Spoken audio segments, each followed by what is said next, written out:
Today we're starting a new writing unit on personal narratives. And personal means you, yourself, right? It belongs to you. And narrative is a story. So we're going to be writing stories about ourselves. That's what a personal narrative is. And specifically, we're going to be looking at a story about ourselves that involves a time that we were sick or hurt. So I want you to have that in your brain as we're reading this book, which is a narrative about Amos McGee and his sick day. I want you to be thinking about a time that you were sick or injured or didn't feel quite right. So this is a sick day for Amos McGee by Philip Steed. Amos McGee was an early riser. Every morning when the alarm clock clanged, he swung his legs out of bed and swapped his pajamas for a fresh pressed uniform.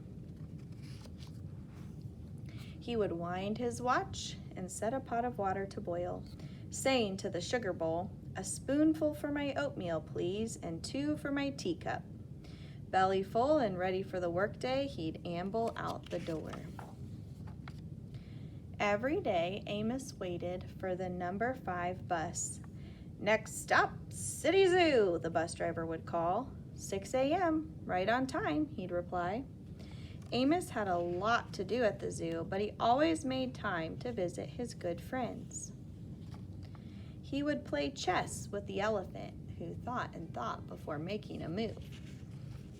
Run races with the tortoise, who never, ever lost. He says, "Hooray!" Sit quietly with the penguin, who was very shy. Lend a handkerchief to the rhinoceros, who always had a runny nose.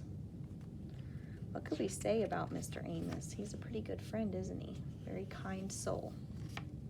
And at sunset, read stories to the owl who was afraid of the dark. One day, Amos awoke with the sniffles and the sneezes and the chills. He swung his achy legs out of bed, curled them back again, and said, "Ugh, I don't think I'll be going to work today."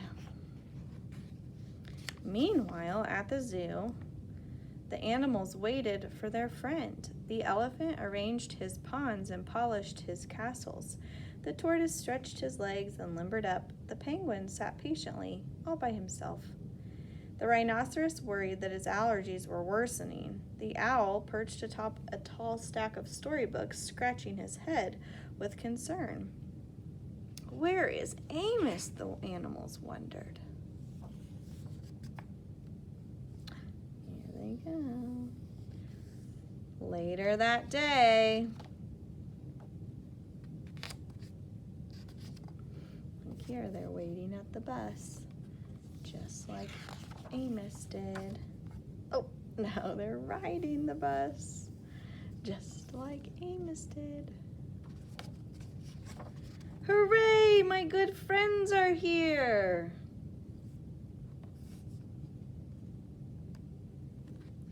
The elephant prepared a game of chess. Amos thought and thought before making a move. "I'm too tired to run races today," said Amos to the tortoise. "Let's play hide and seek instead."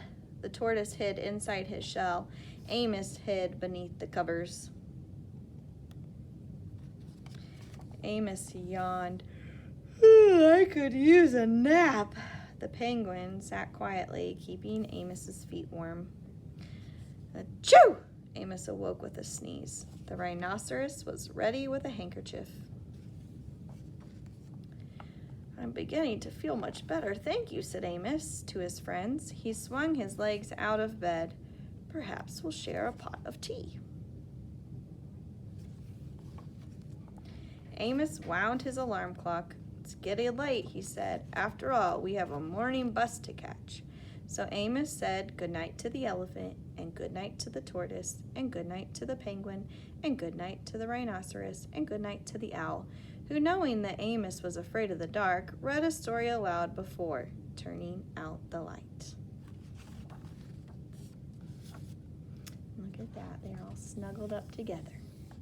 Okay, so that was a story about Amos's sick day, and there was lots of good things in there. We had A lot of description of the symptoms he had, right? The sneezing and the stuffy nose and being tired, all of those kinds of things. The author did a really nice job of showing us how he wasn't feeling well instead of just simply outright telling us.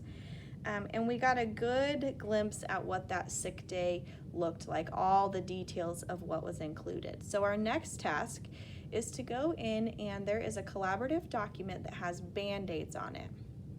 You need to choose a Band-Aid and write what sickness or injury you've had, and we're just going to make a huge brainstormed list. So you only need to write one thing down, but it could be something as small as a cold, or it could be big like a broken arm.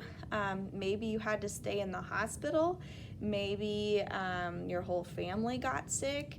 Could be strep throat or a stomach bug. There's lots of different options. So think of sometime, if you can't think of anything, talk to your mom and dad and see if they can help you brainstorm some times that you were sick or hurt, and then choose one of those to put on the Band-Aids. And we will talk more about this tomorrow as a class.